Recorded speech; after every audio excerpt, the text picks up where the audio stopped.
तकनीकी महारत ही नशे की बीमारी से आपकी बहाली और खुशहाली को यकीनी। तकनीकी महारत, टेक्निक, जैसे एक चीज़ होता है आजकल लफ्ज़ यूज़ होता है टैकी। टैकी टैकी का क्या मतलब होता है आपको पता है? जो टेक सेवी होता है, जिसको टेक्नोलॉजी का पता है। या किसी बंदे को हम कहते हैं बहुत टैकी है। टैकी का मतलब है कि उसको पता है, सारी बातें पता है। कुछ बंदे आपके इल्म में ज़रूर होंगे कि अगर आपके सेल फ़ोन में कोई ख़राबी हो तो आप फ़ौरन उसके पास जाते हैं, वो उसको पकड़ के कुछ करके तो कहते हैं लो ठीक हो गया। तो इन लोगों को हम कहते हैं बहुत टैकी।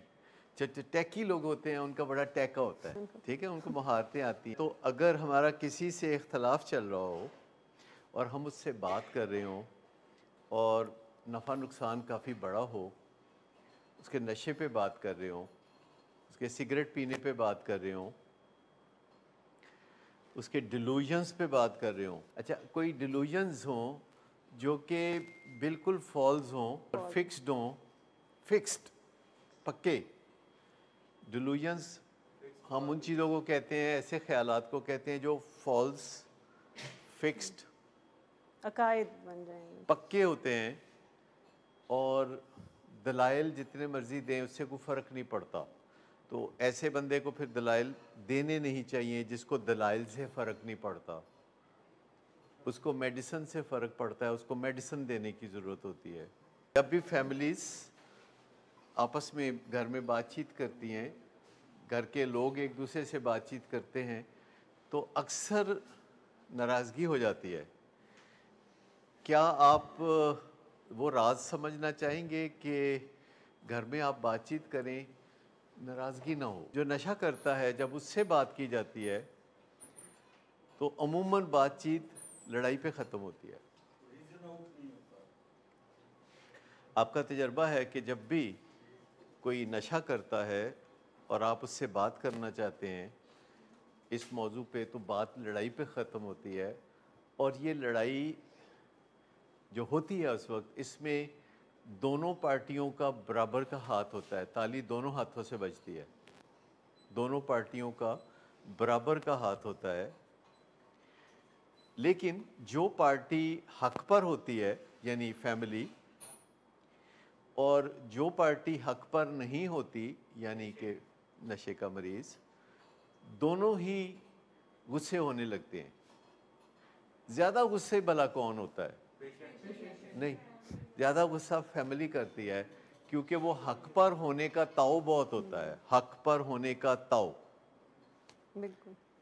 कभी आप में से कोई शेयर करेगा कि आपको हक पर होने का जब ताव होता है, ताव जी, तो जब हक पर होने का ताव होता है तो बंदा क्या करता है?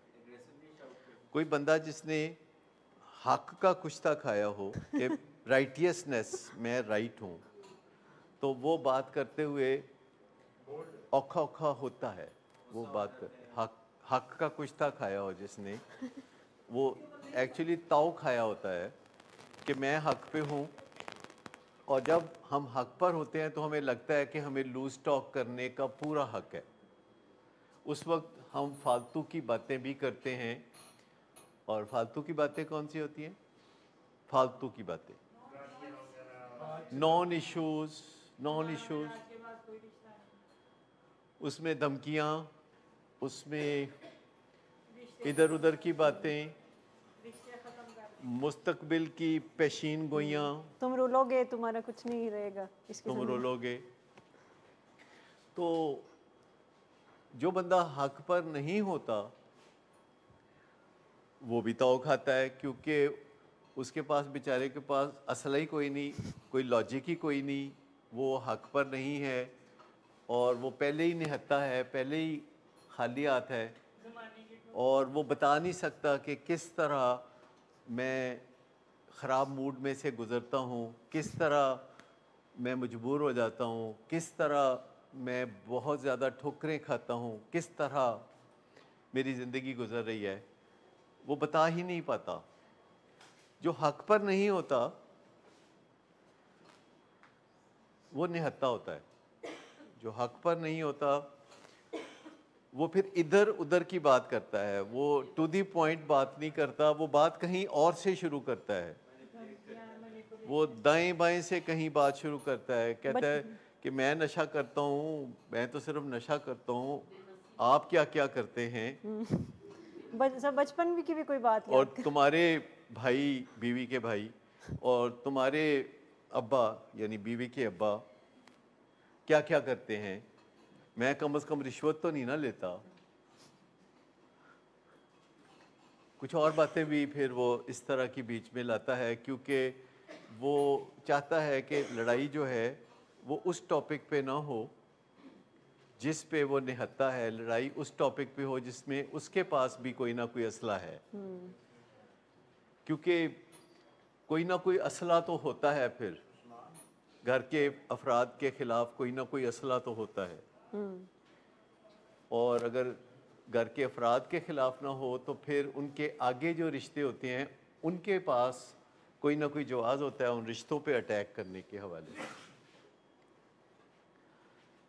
लेकिन क्या इससे मसला हल हो जाता है? जब बात रौले में चली जाती है तो मसला हल हो जाता है, बढ़ जाती है।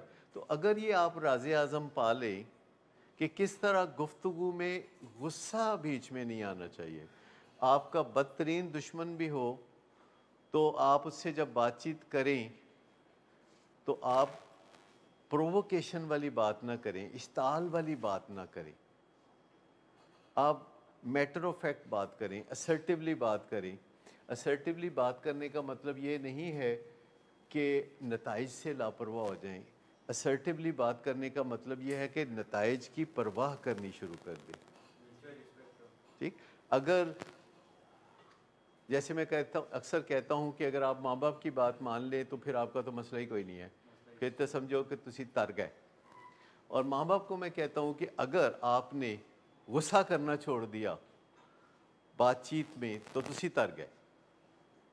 उनके भी तो तरने की कोई ना कोई सबील होनी चाहिए ना, कि अगर माँ बाप माहौल को गर्म नहीं होने देते, खामोशी से अपना जो आपको पसंद नहीं है वो आप बता दें कि ये आपको पसंद नहीं है, और उसके बाद पलकें नीची कर लें, अपनी पलकें नीची कर लें। और ये ना सोचे कि ये मेरा बेटा है तो मैं जो मर्ज़ी बोल सकता हूँ, मैं मुग़ल आज़म हूँ। और ये भी ना सोचे कि ये मेरी बीवी है या खामद है तो मैं कुछ भी बोल दूँगा। बस हक सच की बात कह दें, हक सच का कलमा कह दें और उसके बाद खामोश हो जाएं, और फिर देखें क्या होता है। थोड़ा वेट करें फिर क्या होता है। एक दफ़ा हक सच का कलमा बोल के आप खामोश हो जाए तो अगले बंदे को एहसास होगा। लेकिन दूसरा बंदा जब आपको इश्ताल दिलाता है तो उसके जो इश्ताल के तीर हैं जो वो चलाता है, उन तीरों को दाएं बाएं से गुजरने दें, अपने सीने में आके लगने ना दे, वो दाएं बाएं से गुजरने दे। और ये जो क्रूशल कन्वर्सेशन होती है और क्रूशल कन्फ्रंटेशन होती है, ये बाकायदा एक साइंस है। क्रूशल कन्वर्सेशन यानी ऐसी गुफ्तगू जो क्रूशल है। क्रूशल वो होती है जो बड़ी नाजुक, नताइज बड़ी। क्रूशल कन्वर्सेशन जिसमें इख्तलाफ राय होता है, जिसमें स्टेक्स हाई होते हैं, नफ़ा नुकसान बहुत ऊंचे दर्जे का होता है, और जिसमें जज्बाती गर्द बड़ी उड़ी होती है, तपे होता है बंदा, आपे से बाहर होता है। वेट कर कर के पहले उसने अपने आप को तपाया होता है। घर वाले जो हैं वो एकदम नहीं तपते, पहले बर्दाश्त कर कर के उसको जमा करते हैं, फिर जब वो तपिश अंदर जमा हो जाती है तो फिर फटते हैं। यानी जब तक वो बर्दाश्त कर सकते हैं चुप रहते हैं, और जब बिल्कुल प्याला भर जाता है सब्र का, लबरेज हो जाता है, तो फिर फटते। तो दोनों चीज़ें गलत हैं। आप हर स्टेज पे हक सच की बात कह के तो फिर खामोश हो सकते हैं। तकनीकी महारत इसको कहते हैं।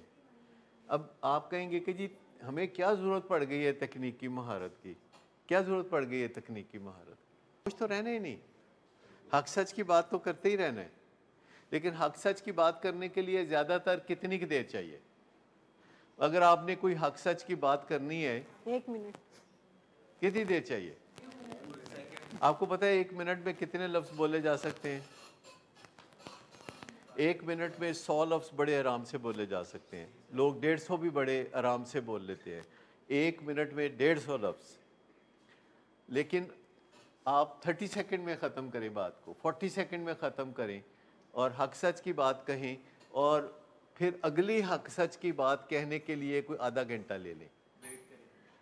हक सच की बात ऊपर तले ना करें, हक सच की बात गर्म हो जाएगी जी। उसको एक मौका तो दें। लेकिन अगर आप कहते हैं कि आप हक सच की बात करते रहें और नज़रें झुकाते रहें उसके बाद, और अगला बंदा बाज ही ना आए, तो फिर आपके आर्सेनल में, यानी आपके तोशा खाने में बहुत से तोहफे हैं, बहुत से असले हैं जो कि आप यूज़ करते हैं, जो कि आपको बताए जाते हैं, लेकिन मैं आपको बताऊं कि आपका कलेजा ठंडा हो जाएगा। ज़्यादा इम्पॉर्टेंट चीज़ ये है कि आपका कलेजा ठंडा रहे। अब इसका मतलब है कि आपका कलेजा ठंडा करने के लिए आप मोहताज हो गए किसी के, तो फिर वो पता नहीं आपका कलेजा ठंडा करेगा कि गर्म करेगा। ये तो लिखी पड़ी बात है ना। ये मैंने अच्छा सबक सीखा है। ये तो लिखी पड़ी बात है ना कि आपका कलेजा ठंडा करना आपकी जिम्मेदारी है। दूसरा बंदा पता नहीं करेगा कि नहीं करेगा, पर अगर जो काम आप पक्का कर सकते हैं तो वो आप कर लीजिए।